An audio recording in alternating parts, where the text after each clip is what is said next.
মানুষের জীবনে 13টা কারণে বরকত আসে। বলেন কয় কারণে? 13 কারণে বরকত আসে। আমার আয়াতের সাথে সম্পৃক্ত যেটা, আমি এটার উপর একটু ব্যাখ্যা দিব, তবে ভূমিকা স্বরূপ আগে এক দুইটা বলি।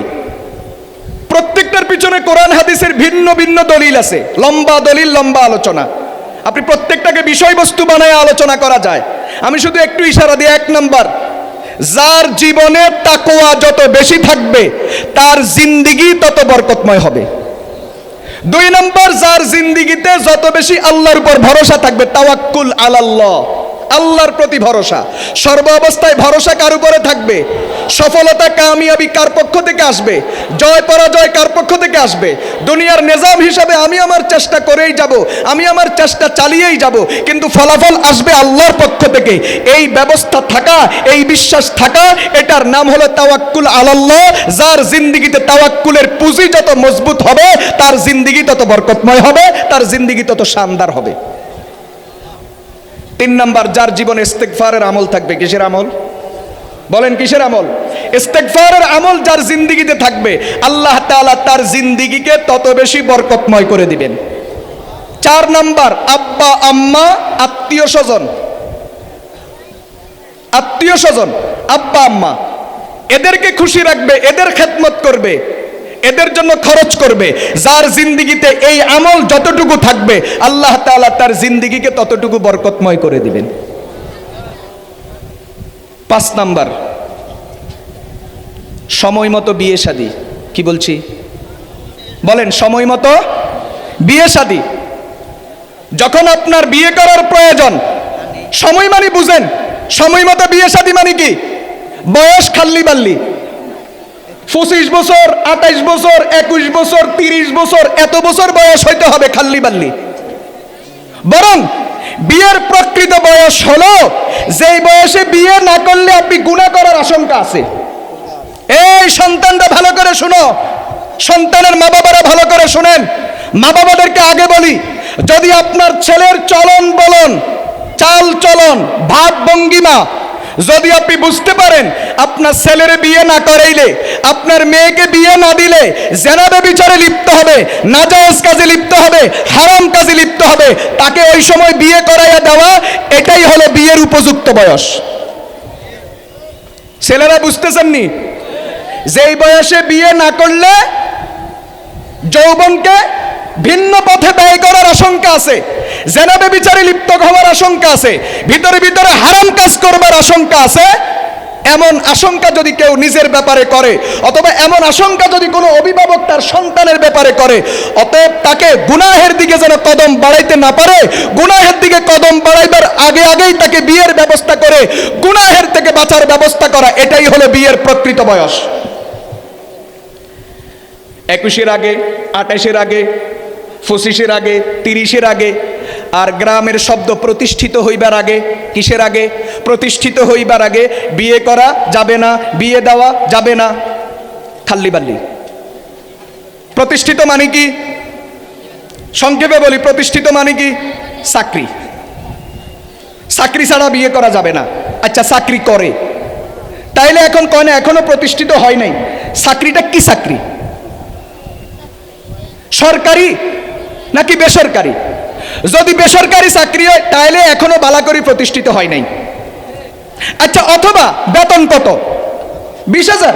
তো তুই খাবি না বউ চালাইবি না আমাদেরকে দিবি? কারণ বউ তো একটা হাতি। ভালো করে শুনেন, ছেলে কিন্তু মানুষের বাচ্চা। ছেলে কার বাচ্চা? মানুষের বাচ্চা। হের আব্বা আম্মা মানুষের বাচ্চা, কিন্তু যেটারে বিয়ে করায় বউ বানায় আনবে আরেকজনের মেয়ে, এটা কিন্তু হাতির বাচ্চা। এটার অনেক খাবার দরকার, এজন্য যাটা বেতনে হবে না। তাইলে এখনো প্রতিষ্ঠিত কি বাকি আছে? এখন প্রতিষ্ঠিত হইতে হইতে একটা ছেলের বয়স 25 পার হয়, 30 পার হয়, এখনো প্রতিষ্ঠিত হয় নাই। একটা মেয়ের বয়স 20 বছর পার হয়, 25 বছর পার হয়, এখনো সে নিজের পায়ে দাঁড়ায় নাই, এখনো সে প্রতিষ্ঠিত ছেলের সন্ধান পায় নাই। এইভাবে বালেগ হওয়ার পরে, ম্যাচিউর হওয়ার পরে একজন ছেলে 12 বছর বয়সে ম্যাচিউর হতে পারে, একজন মেয়ে 9 বছর বয়সে ম্যাচিউর হতে পারে, সর্বশেষ সীমানা 15 বছর। ভালো করে শুনেন, একজন মেয়ে 9 বছর বয়সে সাবালিকা হতে পারে, একজন ছেলে 12 বছর বয়সে সাবালক হতে পারে, সর্বশেষ সীমানা 15 বছর। এখন ওই ছেলেকে 30 বছর পর্যন্ত আপনি অপেক্ষা করাইলেন, ওই মেয়েকে আপনি 20-25 বছর পর্যন্ত অপেক্ষা করাইলেন।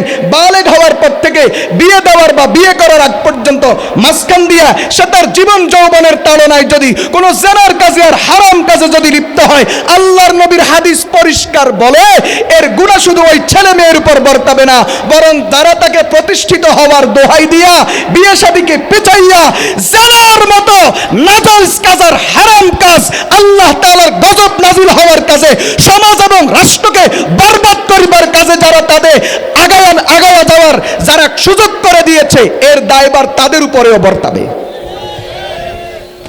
قال النبي صلى الله عليه وسلم إذا ولد له ولد فليحسن اسمه وأدبه وإذا بلغ فليزوجه فإن بلغ ولم يزوجه فأصاب إثما كان اسمه على والده أو كما قال عليه الصلاة والسلام। আল্লাহর নবী বলেন, যারে আল্লাহ সন্তান দিবেন তার 3টা দায়িত্ব। 1 নাম্বার, ছেলের একটা ইসলামী নাম রাখা।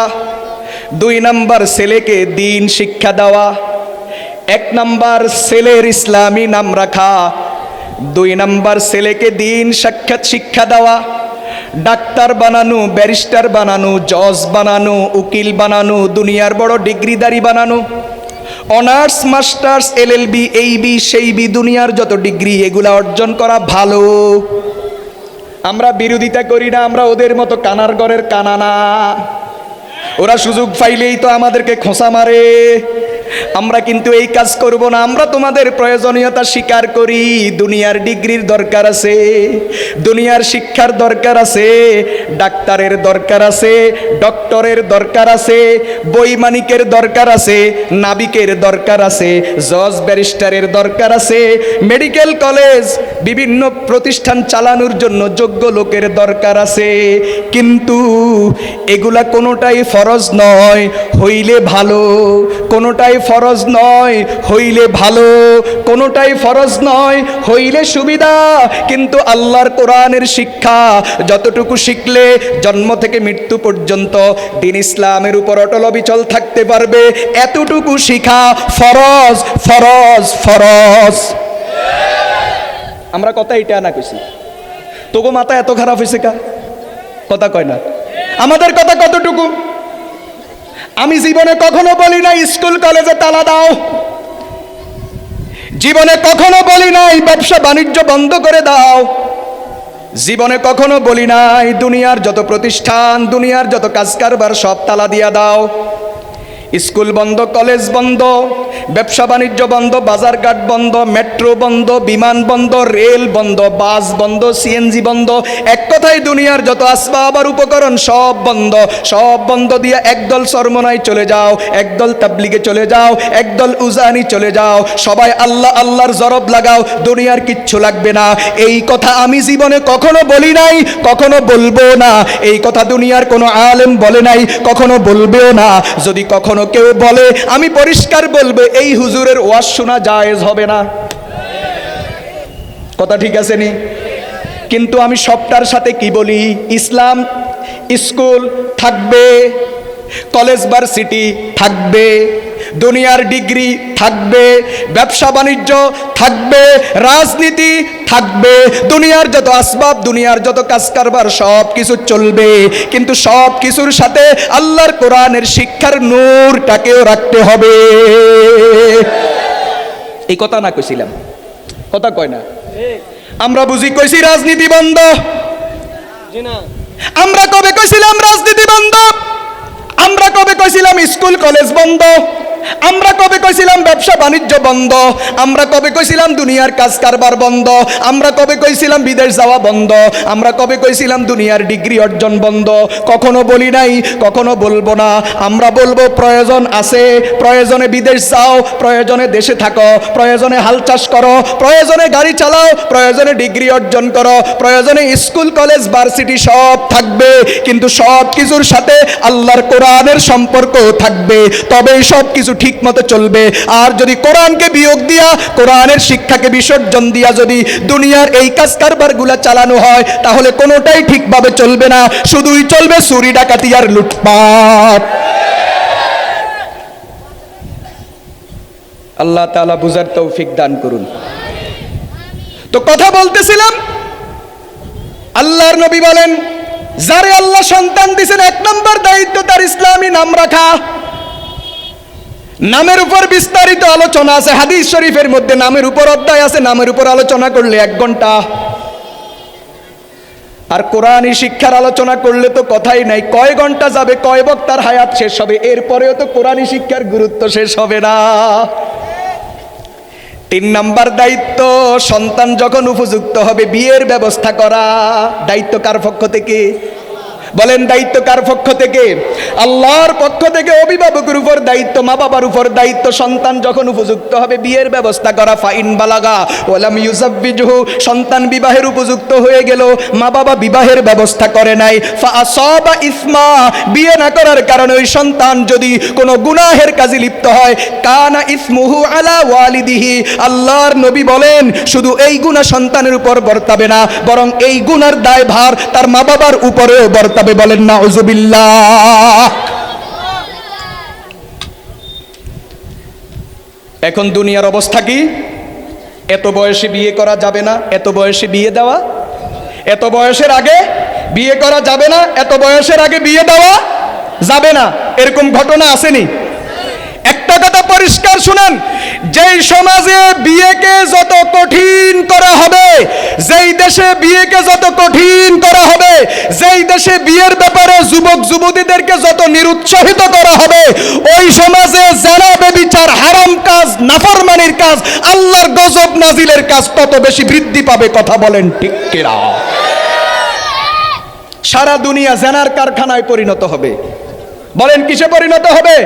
সারা দুনিয়া জেনার কারখানায় পরিণত হবে যদি বিয়ে শাদীর ব্যাপারে যদি পাবন্দি লাগানো হয়, বিয়ে শাদীকে যদি কঠোর করা